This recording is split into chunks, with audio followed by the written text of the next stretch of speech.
Hey guys, welcome back to Ben & Brewing's channel. If you have not been here before, we do product reviews, tutorials, and we have a live chat feature on our website to help you through your Brew 911s. Check it out at benandbrewing.com.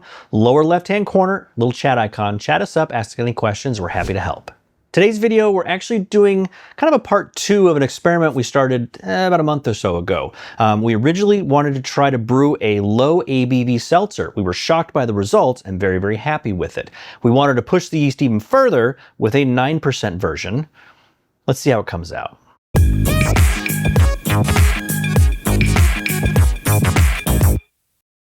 All right, so our first attempt at a low ABV or a lower ABV seltzer actually came out really, really nice. It came out about 5% ABV, crystal clear, very, very clean.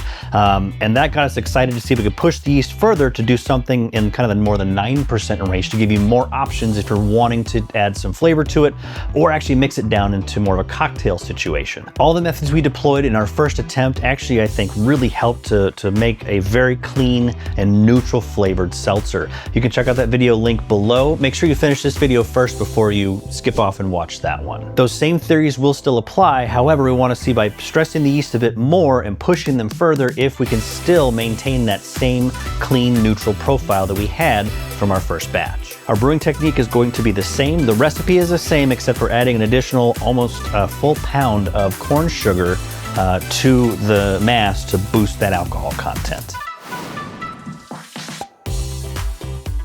All right, let's run through our brewing steps once again. In our Pot-au-Brew, which is one of our favorite small batch brewing systems, gives you a ton of flexibility. You can do everything from all grain to extract to sauerkraut. You can make just about anything fermented in this system. It's really, really great. We will have a link below if you do wish to purchase the Pot-au-Brew system. Keep in mind that is an affiliate link. It does help to support our channel. First up, we're gonna take 2 gallons of filtered water. Now, we are using RO water, and that is actually specifically by design because we are adding minerals back into it to create a specific mineral profile to kind of balance the pH and give it some additional flavor so it's not quite so neutral, so it actually has some depth to it. We want to start with a clean plate, a clean palette of no minerals as much as possible in our starting water. So we're starting out with 2 gallons of RO water. To this, we're adding 3 grams of gypsum and 3 grams of calcium chloride. We're gonna go ahead and stir that in until it's nice and dissolved.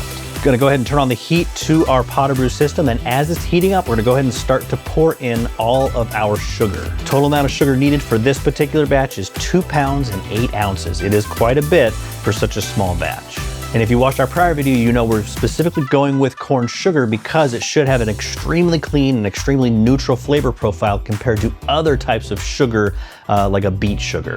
The yeast nutrient for this very clean seltzer is actually very, very important. We've sourced a specific yeast nutrients that's made by White Labs that is actually made specifically for seltzers. So we're gonna add a 1/4 ounce of that into the boil so everything gets sanitized. The only reason we're boiling for the 15 minutes is just to sanitize the entire mass. There's no other purpose beyond that. Once everything's added and your volume continues to heat up and warm up, now we're gonna check the pH. We have a goal pH of 5, which is kind of keeping the yeast very happy. It's a good range for them to be as healthy as possible.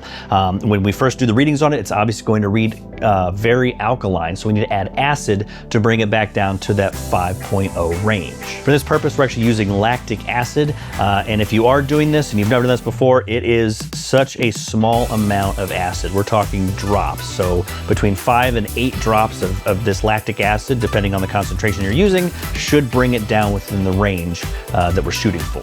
Go ahead and boil for your 15 minutes, and once that's completed, turn off the heat and go ahead and put the lid on the pot. The steam and everything from your pot will actually sanitize not only your floating dip tube, but the whole inside of the pot, so then you'll have more of a sterile environment. Go ahead and seal that up and add your sterile filters so that as this cools and it starts to shrink in volume, you don't get a lot of suck back on the lid. This will allow sterile air to come back in so you don't have a negative pressure situation.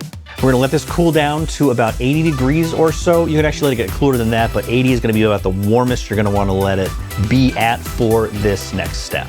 You can accomplish this by either putting it in an ice bath and letting kind of that heat be swept away by the water or absorbed by the water, or just let it sit out overnight and then come back to it the next day. Now, because we boiled off all the oxygen that existed in there, we're gonna wanna add that back for the yeast. For our purposes, we're using a sintered stone and pure O2, pure oxygen, which means you only need about 30 seconds of adding that oxygen to get it pretty well saturated.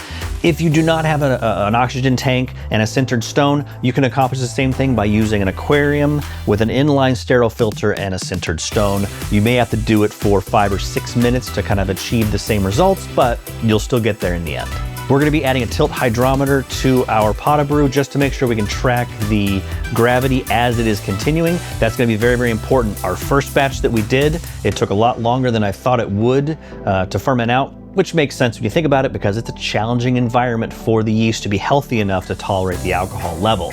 So I wanna make sure that we're letting it ferment out as much as possible so that it's as dry as possible. Our goal with this is 1.0 or less. Hopefully we hit that.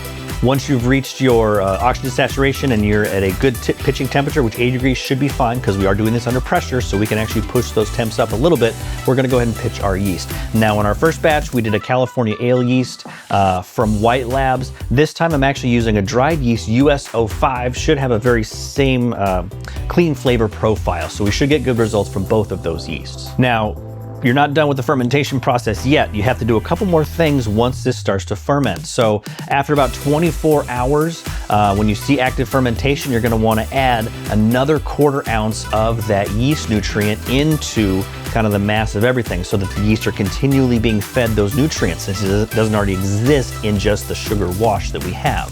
You're gonna continue to do that for 3 days. A 1/4 ounce of the yeast nutrient every 24 hours for 3 days once fermentation kicks off. And as I mentioned, we're gonna set this to 15 PSI on our pressure monitor, and that will allow us to actually keep it in that 80-degree range if possible to keep that yeast active and healthy, but with the pressure suppressing a lot of the esters they would otherwise produce. Once it's reached terminal gravity, meaning the gravity hasn't changed for like 2 or 3 days, or you see very, very little, or no, I should say, no activity from the airlock, it's time to go ahead and start to crash cool it. We're gonna crash cool it at 35 degrees. If you throw this in your fridge, that'll put it about 40, should be totally fine.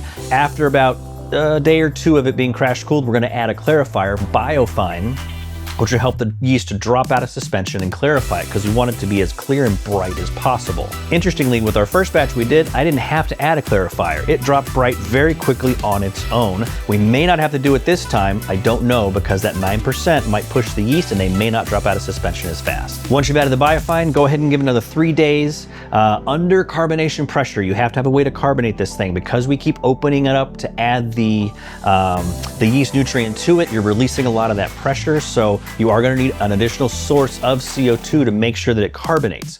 Let it crash cool or continue after the Biofine for 3 days under pressure so that it carbonates, and then you should be ready to taste it. Now, if everything works out as I hope it did for this experimental batch, we'll hopefully have some good results in the tasting. Let's check it out. All right, guys, so here we are. It's been probably just over 3 weeks that the seltzer's been fermenting. We are here in the office. We're not in the tasting room today.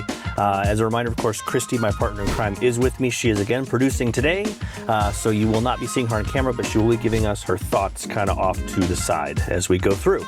So today's challenge, obviously that 9% seltzer, it did take, again, quite a bit of time to get it to ferment out, but it actually finished at 1.007, so very, very close to 1. And I think that was about the similar range as our first seltzer that we did, which was supposed to be at 5%, I think. So forgive me if I'm not remembering correctly. In any event, we've got it here today. I did not put clarifier in it, like I said I was going to. With the holidays and things, stuff kind of got away from me. I didn't need it in the first version. This one is definitely more cloudy than the first one, so if you're going to do it, I would recommend putting a clarifier in it just to help it drop bright. The smell is very pleasant. Yeah, it's initially. It has that same seltzer Sulfur, excuse me, fermented kind of thing, but it is stronger than the first one that we did. Okay. It's got a little sweeter finish. It does. It's a little sour. It's not as dry. It does have a little bit of, I don't get infection sour, I get water profile sour. I wonder if I over acidified, because it's more of a lactic acid sourness too. If I'm going to be honest, I prefer the lower one that we did. Maybe if we mix it with something. Which was the goal. Yeah. It's not hot by any stretch. And a lot of times when you push it beyond 9%, it gets hot, which I didn't want it to do, but not as good as the first. I think it's a relatively clean base. I think putting flavor with it, definitely. The first one you could certainly drink plain. I mean, it was kind of boring, but you could definitely do it. This is not one that you're gonna want to drink plain. You're definitely gonna want to put some sort of flavoring in it for sure, but that was kind of the goal anyway. I wonder if I added the same amount of yeast nutrient as I did in the first batch, even though it had a higher sugar content. Yeah, I'm not sure if it needs more yeast nutrient going forward. We'll kind of have to see. I don't know if I would push this any further. I might do some more research and figure out if we could tweak it and try to push it to like 14 or 15, which we've seen some of the professional breweries do. And they actually then put more juice and stuff in it to bring the alcohol level down, so they've already got a good strong base to start with. So overall, not as good as the first one, but it is challenging. So definitely, let me know in the comments if you've tried to make seltzer before, if there's any tips and tricks or things that we didn't do in our version that was actually very helpful for you. We'd love to share that with our community and try to make a nice, solid, clean seltzer. Catch you later, my friends.